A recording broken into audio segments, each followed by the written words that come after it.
All right, so the last pattern. So pattern number 4 is rearrangement. The rearrangement has two types, hydride shift and an alkyl shift. Okay, let me explain the rearrangement real quick. Like, where do you see it? Rearrangement usually happen when you have an unstable carbocation. Right. All right, I'm gonna repeat one more time. So what's a carbocation? So a carbocation is the carbon that have an empty p orbital. Is it stable? Let's count number of electrons that this carbon have. Okay, 1, 2, 3, 4, 5, 6. Not octet. So this carbon is not stable. Actually, really reactive. All right. So carbocation is not that stable. Rearrangement is a process that make carbocation become more stable, stabilize the carbocation basically. All right. And how it works? Right here. So carbocation needs 2 more electrons to become octet. So it's electron deficient species. Okay. Now, something around it, electrons around it can stabilize it. For example, if there's a methyl group next to it, adjacent to this carbocation, like right next to it, the CH bond on the neighboring carbon can overlap and stabilize this carbocation just by a little. Okay, so CH bond got 2 electrons on it. Does it make sense? 2 electrons here, and this guy needs electron. These 2 electrons can overlap. It's like this guy need help. This guy, I'll help you just a little. So it's not a real bond. There's no bond in here. Just an overlapping between 2 electrons here and an empty p orbital to stabilize this carbocation just a little, by a little, not a lot. All right, and so we call this stabilization hyperconjugation, right? So it's conjugate like next to it, right? And stabilized by the CH bond nearby the carbocation. Okay, and take a look. There are 4 types of carbocation that you're gonna see, right? But the first one hardly ever see it. It's really, really unstable. So we call methyl carbocation. Right, primary. This probably a little bit more. You see a bit more often. Secondary carbocation more often there, and the most often you're gonna see tertiary carbocation. And the reason for that because none of these are stable, but tertiary are more stable than the primary, than the secondary, than the primary, and then the methyl. And here's the reason why. All right, I'm going to draw out the primary carbocation. Look, this guy right here, right? This is my carbocation. These are CH bond nearby it.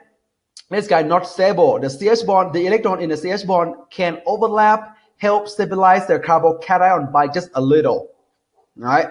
Now, in the case of secondary carbocation, there are more CH bond, right? There's a 3 here. 3 here, 3 here. So 6 total that can stabilize this carbocation. You can say that, oh, there are more help stabilize the carbocation. So secondary carbocation must be more stable than a primary, right? And you can guess that tertiary, even more stable, 9 CH bond around it helps stabilize this carbocation even more. Okay, so the stabilization going to be tertiary, secondary, primary, and methyl carbocation. You probably never seen methyl carbocation. It's really, really unstable, right? Second, primary is already rare, all right? And the rearrangement occur to stabilize this carbocation, for example, right? All right, there are 2 types of carbocation rearrangement. We have hydride shift and an alkyl shift, right? The hydride shift, what is hydride? So if you I'm sure you're familiar with the hydrogen, right? Hydrogen is the smallest atom in the periodic table. Got 1 proton, got 1 electron. Okay, 1 proton, 1 electron. The proton is actually H+, which means proton electron lose this electron, and this proton just got a proton left. That's why H+, we just call it a proton. Now, from hydrogen, hydride is a hydrogen, but got 1 more electron in it. So we got a lone pair on the hydrogen. We call hydride. Okay. All right. Hydride shift, which means the hydrogen and the 2 electrons move, rearrange, make carbocation more stable. For example, take a look here. What types of carbocation is this? Well, this carbocation got 2 neighbors, two carbons bonded to it, so we call secondary carbocation, right? Which is somewhat stable, more stable than primary and methyl carbocation, but it's not as stable as tertiary. Can this molecule rearrange, make the secondary carbocation more stable? The hydride shift comes into play right here. Hydrogen with the two electrons here on the bond move. So we're gonna use the curved arrow to draw from bond to atom. You get tertiary carbocation, which is more stable than the secondary. You know? So basically, rearrangement make carbocation more stable if the molecule can. So most of the time, it cannot. There will be certain types that are secondary next to tertiary, primary next to tertiary. That's when you see it. All right, down here, so an alkyl shift.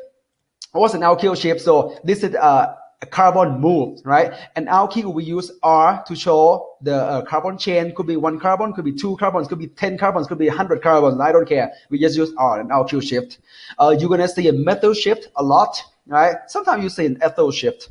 Okay. All right. So carbocation right here, same thing. Secondary is not stable. Can this molecule make it more stable? There's no hydrogen nearby, right? No hydrogen nearby. So you can't do hydride shift. That's when a methyl shift come to play. Right. So the methyl shift will take CH3 and these 2 electrons here hopped to the carbocation. So draw like that. You end up with tertiary carbocation, which is more stable than the secondary carbocation. Okay, so we call this rearrangement, hydride shift, and an alkyl shift. Okay. All right, let's summarize what we have learned so far.